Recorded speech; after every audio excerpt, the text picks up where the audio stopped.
Chris Eads, known online as Wootini, here with another Gay Gamer video podcast. Starting with a quick movie review, I went to see The Northman. It was good, I guess. It's visually stunning, and it's just wild, but it just never grabbed me. I don't know, it's hard to explain. Like, I watched everything unfold. I was never bored. It was a little long, but I was never bored. I just never got invested in anything that was going on. I didn't care about his quest for vengeance against the man who killed his father. And, like, things would happen, and I would go, ooh, cool, oh, ooh, cool. But, like, it never built any kind of tension or excitement or drama, and I just was like... So it just sort of was like, yep, that happened. So, I am glad that I went to see it on the big screen, though, because I decided I would try to see it on the big screen because I felt like this was the kind of thing that on TV would be less impressive visually, and I felt like if I was going to enjoy this at all, I'd want the visuals big on the screen, so that was helpful. So if you are considering it, I'd say go to the theater because it is good on a big screen, and I don't think it would be as impressive on the TV. I have not seen Doctor Strange: The Multiverse of Madness yet. I, in fact, am going to see that later today. And I'm a little nervous about it, to be honest with y'all. Because, as you know, if you have been watching these video podcasts for any length of time, I did start going back to the movies like last July. And I've been going to the movies pretty much, a few times a month, seeing all kinds of movies. I love going to the movies, and I was very excited to be able to go back to the movies again.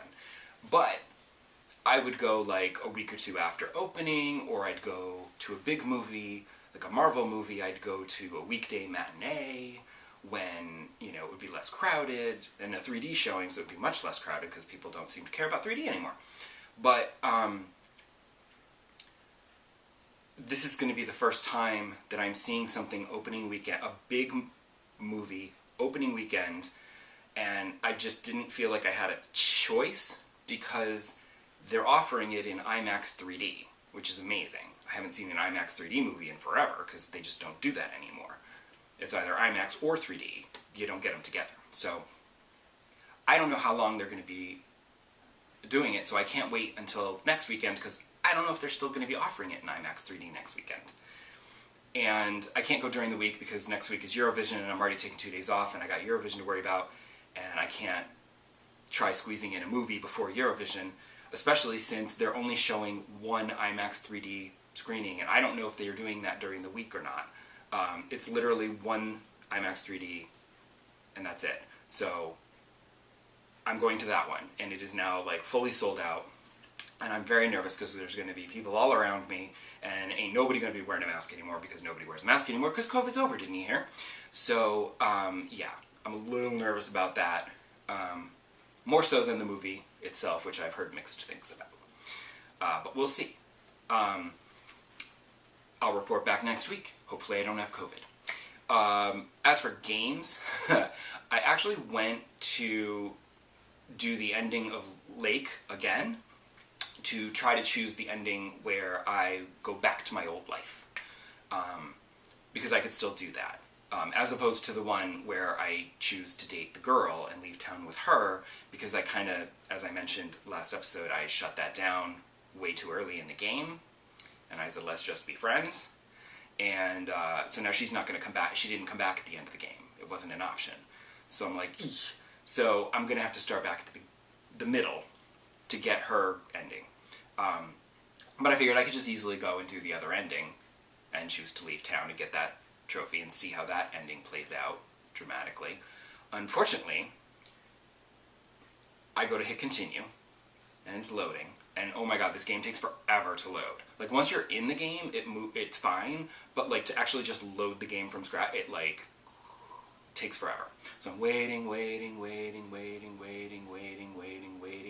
and just as it's about to be completely full and start the game, it crashes again. And I'm just like, I am so sick of seeing the blue screen with this game. I'm playing something else. F it. And in fact, like, I feel like a few days later, I had a notification that there was like the 1.06 update, and then like the very next day was a 1.07 update, and I'm just like, yeah, I still don't trust you. It's super annoying to keep crashing and have the game not work, so no. And it's funny because I was actually looking through my library, and so instead of playing Moss Book 2, as I had originally planned before I ended up getting detoured with Lake, I'm looking through my list of games in my library, and I was reminded that I have Shenmue 1 and 2. And I was like, oh, right. So I'm like, let me play. I had already played Shenmue, as you recall, if you were watching back then, last year. And I was like, let me now play Shenmue 2. Because I feel like I should... I mean, I didn't pay a lot for it. It was like $12 for both games, I think. But I'm like, let me play the game that I've already spent money on before spending money on yet another game. Let me play this one that I already have. So, I'll get to Moss 2 eventually. But I decided to play Shenmue 2. And oh, it's delightful to play an old port of a Dreamcast game where the loading times are like that. Oh, it's delightful.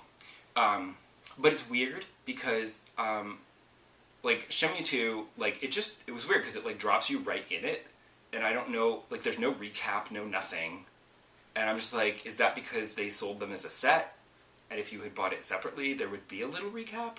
Or is there a recap that I just didn't see the option to watch? I don't know. But it just basically drops you right in it, and off you go. And it's super annoying because, like, one of the first things that happens to you is your bag gets stolen. And after you get it back with some detective work and a QuickTime event, you then you realize you have no money. You get all your stuff back, but minus the cash. So you have to basically have your adventure, but while also doing menial jobs and making money and doing things. Which is a little tedious, I gotta say. Just a little bit. So, like, that sort of sucks. Because you can't keep going home. You have to go to a hotel, and that costs money. So, that sucks. But what I found really weird about Shenmue 2 is that I don't remember it. When I played Shenmue, I guess that made more of an impression, because I remembered places and people and scenes and stuff, and it was like, oh, I remember this. I mean, not verbatim, I have a terrible memory, as you know, but, like, everything, there were, like, things that were familiar, and it was like, oh, okay, yeah. Oh, yeah, okay, this part. And then, like, with Shenmue 2, I'm like, I got nothing. Like, nothing is familiar. Like, this annoying chick, Joy, who keeps showing up on her motorcycle to help me out, like, she makes a huge impression. And I'm like, how do I not remember this crazy chick in her bikini top on a motorcycle with her flaming red hair? Like, what? How do I not remember that? And I know that I did play Shenmue 2 because, like everyone, I played Shenmue on my Dreamcast. But then, like only a few people, I played Shenmue 2 on my Dreamcast. Because Shenmue 2 didn't actually get a release in America on the Dreamcast. I know a lot of people played it. I almost got it on the Xbox way back in the day because they ported it to the Xbox for some reason. But it's weird because, like, I remember going, I think I got it from, like, there was like a store on, like, 34th Street that sold, like, you know, those New York City shops that sell, like, perfume here, shoes here, and video games there. And they sold a bunch of video game stuff. And I remember, I think that's where I bought it. And I bought a copy of Shenmue 2 that was an import from the UK, but it came with, like, a converter disc, and you put the disc in your PlayStation, and then it would say, okay, now put the game in. And the disc, you'd basically spin it long enough, and it would, like, kind of convince your Dreamcast that it was in the UK now, and it could play PAL discs, and you're like, okay. So then you'd put the disc in, and then you could play it. And you just shut it off, and it would go back to being a US Dreamcast again. But, so I know I went through effort to get my hands on Shenmue 2. And then for whatever reason, I just never finished it. I don't know if I got bored with it. I don't know if it just got tedious having to do all the menial labor in order to afford to live so that I could continue my investigation. I don't know what it was, but I know I never finished it, which is why when I saw it on 1 and 2 on sale in the PlayStation Store for $12, I said, you know what, I'm going to get it. So I can finish so I can finish Shenmue 2.